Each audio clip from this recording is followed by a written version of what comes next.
tell me, this has been a rather long journey for you, the film. Has it changed any in your head from, what was it, 1995 to now? Or has it been pretty consistent? Oh, I mean, absolutely. I mean, you know, when I say that it's been in the works for 22 years, I mean, literally in 1995 it was like just a dream of a car chase that I had whilst I was listening to a song.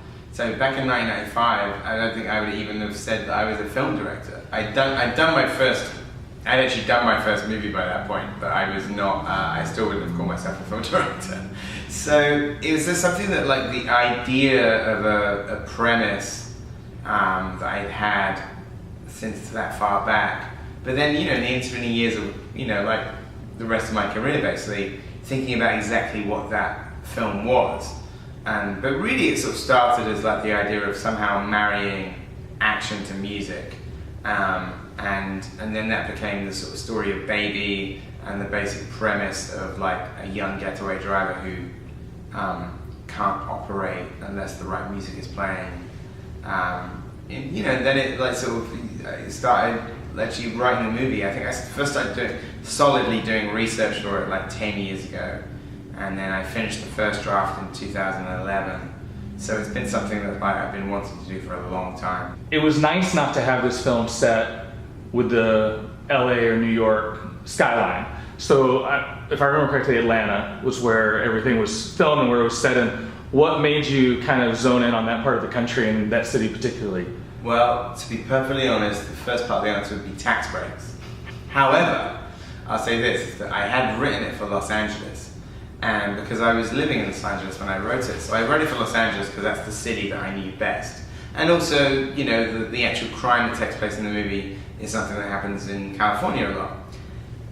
So then when, you know, LA sort of proved to be like potentially prohibitively expensive to shoot in, you know, other cities came up, one of which was Atlanta.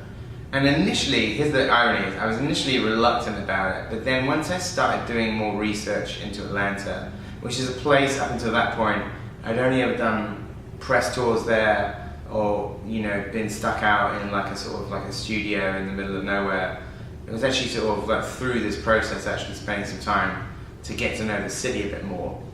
And we didn't shy away from some of the trickier locations but that were important to us, as like shooting in downtown and shooting on the I-85, which is not the easiest location to acquire, and all credit to the state of Georgia and our locations team for making that happen.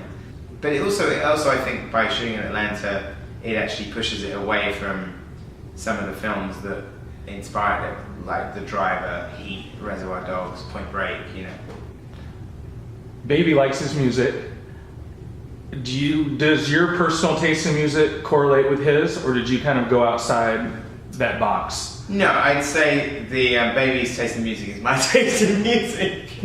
But it is a funny thing, everything that he listens to in the film is stuff that I already own. But you know, I have a huge like record collection. Also, my iTunes is like 32,000 tracks, like long.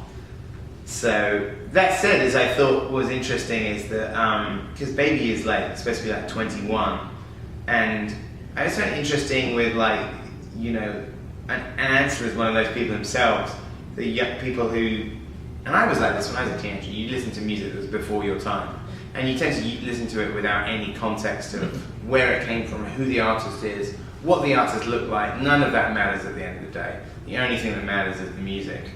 And I was always like that as a teenager and in my early 20s, and Ansel's a bit like that as well. And then on top of that, there's a little sort of detail in one of the opening scenes where you see in his apartment all of the different devices on the side. And my thought was, well, if this kid has been stealing cars since he was 12, he's probably inherited so many other people's iPods and listening devices that essentially he has other people's record collections. So there's even a bit in the movie where he's got like a pink and glittery iPod that's clearly not his. So I thought that was interesting, is that he's actually got other people's record collections, including mine. He's got my iPod. At what point did you dial in and know what songs were going to be in the film? At what stage did that get kind of cemented? it was all written into the first draft of the script. But when I started writing, before I started writing the script, I think I had 7 of the songs figured out in terms of what song it was and what was happening in the scene, including the opening sequence, the John Spencer Blues Explosion sequence, the Damned, like the Focus sequence, the Barry White sequence, Tequila, the Queen sequence. So probably about 6 or 7 songs I had like, I want this to be in the movie and I know what's happening. Then, when I was writing the script and I had to write the other scenes, I would not write the scene unless I had the right song. So we sort of started to, as the script went on, we started to put together this playlist which just sort of forms the roadmap to the whole movie. Did you ever have any issues from the Wright perspective of the music? There were a couple of things that were in the original draft that would like dance tracks or hip hop tracks that could not be cleared because the artists themselves had not cleared any of the samples. So, you know, some of those songs, if you get into a situation where you put it in a movie that's being released by a major corporation, then you're asking, those artists are asking to get kind of like sort of sued. And so sometimes with those artists, they might actually be commercially available, but when you go to licensing for a film, they say, oh, we don't actually have the rights to that sample.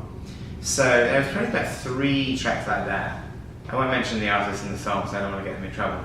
But in some cases, I went and found the original sample. Do you know that website, Who Sampled? It's amazing. So I went on there, I figured out what the original sample was, and I cleared that instead. Workaround. Yeah. Nice. And then you end up with something completely different, but it's basically the same sound.